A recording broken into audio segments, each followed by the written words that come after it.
When you're talking to someone that you deeply love and they want honesty, the easier thing to do would be to tell someone what you think they want to hear. The harder thing to do is to ask them the tough questions. So when you really love someone, your desire to give them something real is far stronger than satisfying them in the moment. And that's what I want to give to people when I'm taking photographs of them. I'm going to create not a photographer-subject relationship, but I'm looking to create a container for them to be able to just be, so that we can be together. And then I can see what's really happening, what's really real in their life. So it's not about a performance. On both ends, it's not about a performance from the client, and it's not about a performance from me. If I can be brave enough to show up and be open to seeing and open to new ways of seeing every single time I show up, then I could discover something extraordinary and new every single time I'm with someone. And I can gift them something that will give them a gift that I can't even describe for the rest of their lives in these photographs. And that's the most important thing. I'm not afraid to say, I don't know, or let's try this, and just ask questions that bring conversations forward that actually end up giving me clues as to what's really important to them.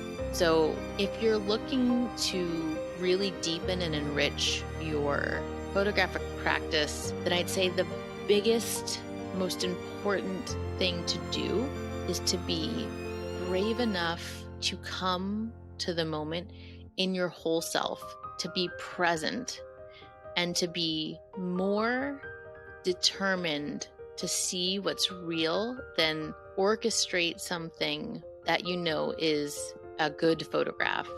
We're not really looking for good photographs. We're looking for someone's truth. Help Me See is a podcast that redefines the word vision through vulnerable and real conversations, my own private introspective ramblings about the things that I think about in the wee hours of the morning, and my deep core belief that your nothingness is your everything, and all you have to do is see. I'm Bianca Mora. I'm your host. I am an educator, a photographic artist, and I believe that your daily photo habit can be the key to unlocking the ability to be more present in your everyday life and live deeper into your intention and purpose. We're not about the small talk here. Grab your coffee, get cozy, and let's talk. Hello, and welcome to another episode of Help Me See. Today I'm going to try something different. So apologies if it is painful. I am going to try to record this episode while editing a session. It just dawned on me. It might be really good to screen record my editing. Maybe I should do that as well. Would you guys be interested in watching me edit?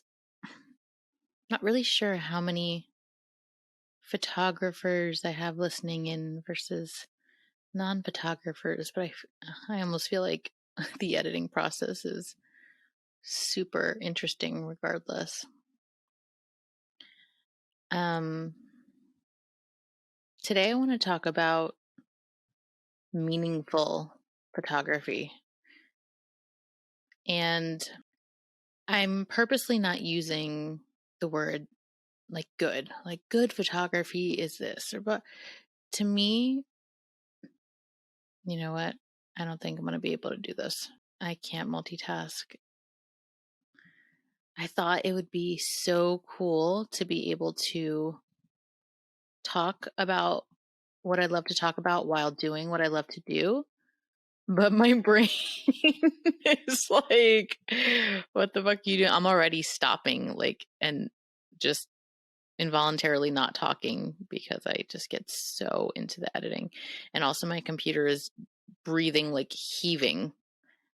with all that I'm asking it to do. I don't know if you could hear that. It's pretty funny. Okay, I'll stop editing. Okay, here we are. Okay, so let's get back to it. I'm talking about meaningful photography. So this may be a little blunt, but I don't really know another way to say it but to be blunt. I think the difference between beautiful pictures and pictures that transcend, pictures that have meaning beyond what you have words for, is when the photographer is brave enough to step out of the seat of the professional, quote unquote, the professional, the one that has all the answers, the one that will tell you what to do with your hands. I mean, that's a real thing. I've been a photographer for basically most of my life, and I still don't know what to do with my hands when someone's taking a photo of me. So I get it. I get it. I get it. But all of these resources to help photographers feel comfortable so that they can in turn make their client feel comfortable, in my opinion, is really becoming an obstruction between creating something real and creating something typical. So when you find a recipe for what works for you, it's great in order to find comfort in your process and be able to hone your craft. But I feel like the slippery part is when you find so much comfort in that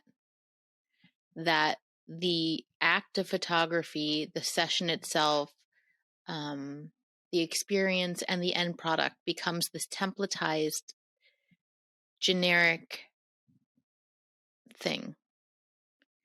And I really want to put a strong disclaimer here. I don't judge any type of photography. I really quite literally find value in every kind of photograph. Like even the super old school cheesy like 80s portraits in the studio, like I find value in absolutely all of it. I love myself a good cell phone photo or a bad one. I love the blurry photos. I love the gorgeous lifestyle photos that look like they could be in a magazine, whatever. I love it all. I'm coming from a place of knowing that there is a visceral, distinct difference and reaction between having photos taken of yourself or your family that are beautiful and having photos taken of your family that make you recognize something in yourself that you didn't even realize was there, or have you be able to see a visual interpretation of your extreme, raw, vulnerable, deep love for each other. And to be seen, to be fully seen in that way, we have to be in an experience and in a situation where there is no fear.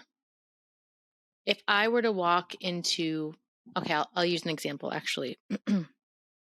I was on a family shoot recently and it was the baby's nap time, and they went to go in the nursery to try to get her some sleep because she's getting a little bit restless. And the nursery was like completely dark, completely like blackout, except for like the little bit of a light that was coming in from the door.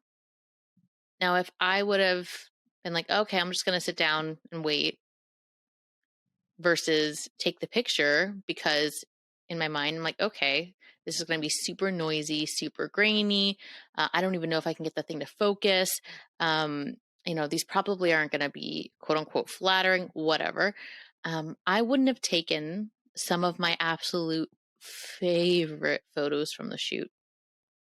And actually, surprisingly and heartwarmingly, one of the photos, a handful of the photos that the client was even extra excited about, I had to go into that room and experiment and not know what was going to happen and be okay with that. I had to look at the back of my screen and say, don't love the way that's looking. I wonder what I can do later in post. That should be fun, or that'll be a challenge, whatever, what have you. And these pictures that were mostly in the dark became more gestural, more like a painting, super grainy, and just the ever so slight sliver of light that would wrap around different parts of their face or their hands, whatever was the outline of their body. It became such an intimate, quiet, precious situation to photograph.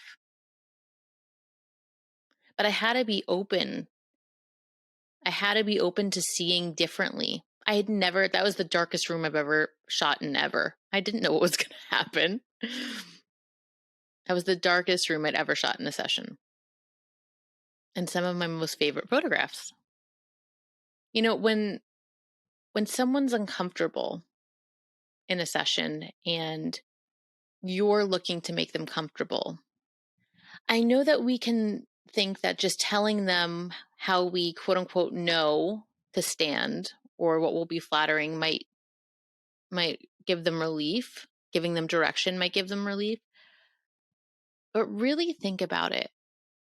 If I'm uncomfortable and someone is telling me what to do and how to angle my body, I am even more so not feeling like I'm in my skin. I'm not feeling natural. So even if I become more visually flattering in the photograph, in my mind, in my memories, I'm remembering I'm not good enough as I am.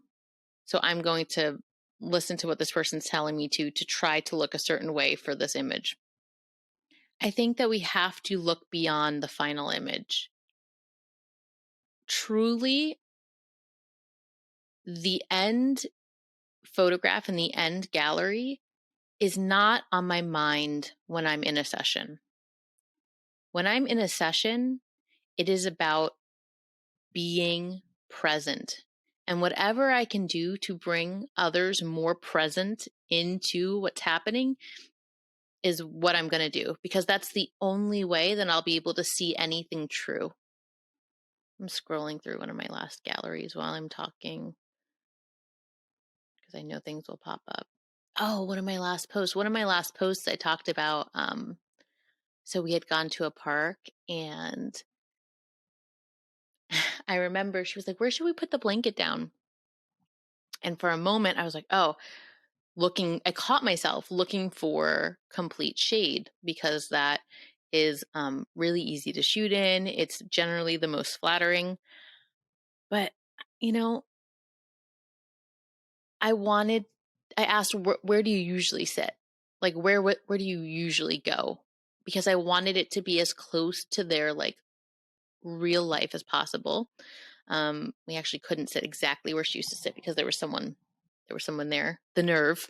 But anyway, we ended up putting the blanket down on a patchy, like a dappley light spot. So if you're not a photographer, dappled light is like no to most, because you'll have like uneven patches of light on someone's face and blah, blah, blah, blah, blah. But these pictures that I was able to take in this dappled light were utterly gorgeous. They were like little magic sunbeams of golden light popping in on this most lovable baby I've ever saw in my life. And I wouldn't have had these magical photos if I would have gone with the safer choice. So I'm not saying let's always choose the most uncomfortable thing, because comfort is key. Being in your own skin and in your heart is key in a session. But I'm saying the choices that we make, if they're all out of what is the sure thing, we cannot reap the benefits and the rewards of choosing the thing that is extraordinary, the thing that we could have never even dreamed up. I say this every session that I have, that there are kids around in the session, and I truly, truly mean it. Their ideas and their not listening to direction is the biggest gift. They have the most unique and I mean, anything that they choose to do instead is perfect. It is the best thing. Even if they're sitting there crying on the floor, I'm going to photograph that because that's it too. And that's beautiful too. It might not feel beautiful in the moment. I know I've been on the other side of that, but but it is. It really, really, really is. Photography is a whole visual language that I feel like isn't the benefits. I don't know if that cheapens it. I don't even want to say benefits. The gift of what this medium can give you, I feel like is so overlooked and so misunderstood. Um, I think it's just looked past. When you're talking to someone that you deeply love and they're in a situation and they want honesty, the easier thing to do would be to tell someone what you think they want to hear. The harder thing to do is to ask them the tough questions, right? So when you really love someone, your desire to give them something real is far stronger than satisfying them in the moment. And that's what I want to give to people when I'm taking photographs of them. My desire to show them something true and real about their life overrides any shot that I had in mind that I wanted to take, because I don't want it to sacrifice an experience, or if they're craving direction from me, the type of direction I give them, odds are, other than I look over here and turn a little bit this way, other than that, it might be frustrating for them. But I'm going to continue to turn them inward. I'm going to continue to create not a photographer subject relationship, but I'm looking to create a container for them to be able to just be, so that we can be together. And then I can see what's really happening, what's really real in their life. So it's not about a performance on both ends. It's not about a performance from the client, and it's not about a performance from me. If I can be brave enough to show up and be open to seeing and open to new ways of seeing every single time I show up, then I could discover something extraordinary and new every single time I'm with someone. And I can gift them something that will give them, I don't even give them a gift that I can't even describe for the rest of their lives in these photographs. And that's the most important thing. I'm not afraid to say, I don't know, or let's try this in a session, and just ask questions that bring conversations forward that actually end up giving me clues as to what's really important to them that they didn't even realize to bring up as an option to take photographs of. So if you're looking to really deepen and enrich your photographic practice in your own life as a non-professional, or in your professional practice with families or people or whatever you do, then I'd say the biggest most important thing to do is to be brave enough to come to the session, to the moment in your whole self, to be present and to be more determined to see what's real than orchestrate something that you know is acceptable or surefire or um, something that will get you praise, because you took a good photograph. We're not really looking for good photographs. We're looking for someone's truth. Now, yes, of course, it's easier to say that when you have a bunch of experience and, whatever, equipment, this or that.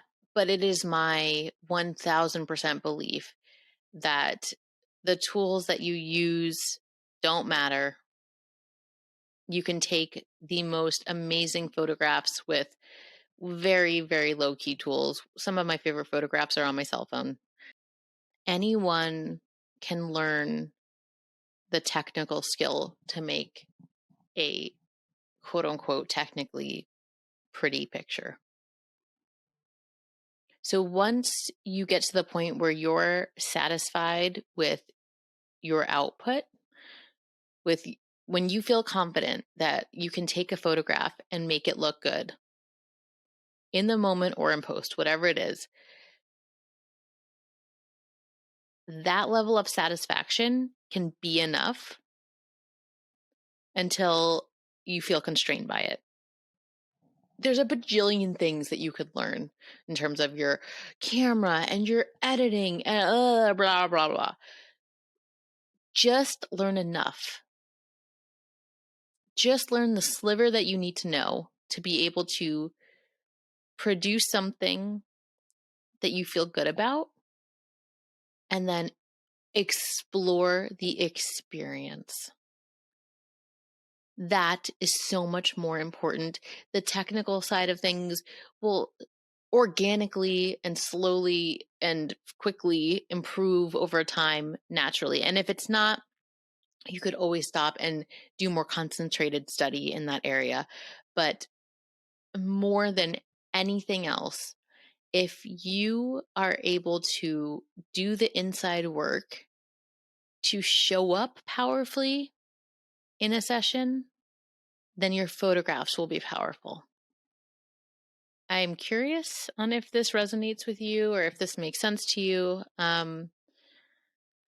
This is really present in my mind right now because I'm working on a course all about this and about creating with purpose and with meaning. And if you have something to add to this conversation, or you have questions, or you want to stay in the loop for whenever the hell I finish this this course. I've had a lot of shoots recently, so it's taking me a little bit longer than I anticipated to get this course done. But if you're curious about it, click the link in the show notes and just sign up so that you'll be able to know when it's launching and all that good stuff. But that's it. I just really, I could cry. I could cry just talking about it, but I believe so deeply in this practice, and it makes me really sad that the richness and the gifts that could be flourishing every time someone opts to have their photo taken, or as they overlook over their photos that they've taken and don't really pay attention to what it is that they're doing consciously. It's just it's a huge missed opportunity for seeing the richness and the abundant life that you're living, and to really connecting with others in a profound way rather than a transactional, um, performing a service way. When I photograph families, it's my absolute favorite. And I meet these families, and I leave a piece of my heart with them. It sounds cheesy, I think. I don't know. I don't care. But I mean, even now I'm like scrolling through this gallery, and I stopped, and as I'm talking, I'm just staring into a portrait of one of these mamas, and I feel like I've known her for so long. And we spent one short afternoon together, and I just spent a lot of time looking at her while editing, and I really care about this person. And I don't even know I'm laughing. I think I'm like emotional laughing right now. But yeah, there's so much. And I know that the desire to produce something for someone, when you're taking photographs of someone that they will think is beautiful, that they will like, is so strong, and it's pure, and it's there's nothing wrong with that, but it's just reframing it into this knowing of, I can give you something so much more. It just requires me to be brave enough to let down my guard so you can let down your guard. I hope this made sense, or some semblance of sense. Anyway, so on the day I'm releasing this recording, it's my birthday. Tomorrow's my birthday. I'm recording this the day before. And yeah, I'm turning 33. I've stopped understanding how old I am since I was like 17. I'm done. I don't know. It kind of doesn't matter. Sometimes I'm asked to write down how old I am, or someone asks me, and I legitimately forget. I think they think I'm lying or something, but I don't know. Does that happen to you? You ever feel like, how old am I? Like, I have had to do the thing where I'm like, 2022 minus 1989 is anyway. Okay. I'm going to get going. I want to get back to editing. I have the itch, and I have another 40 minutes before picking up my son.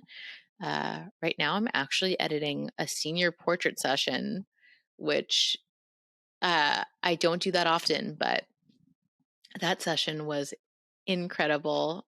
I feel like this young woman that I met was like me at that age. She was into so many of the things that I was into, and we just had so much fun. And I took pictures of her by a bathroom wall, and in a river, and on a hike, and in dirt, and and these portraits look like portraits. They don't have to look like senior portraits. They can just look like her. I love that.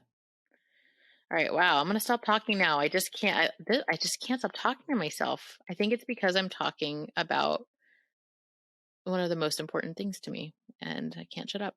Okay. I will let you go. I hope you have a beautiful week. This fall weather has been life-giving for me, and I hope that you're enjoying it as well. And I will see you next time.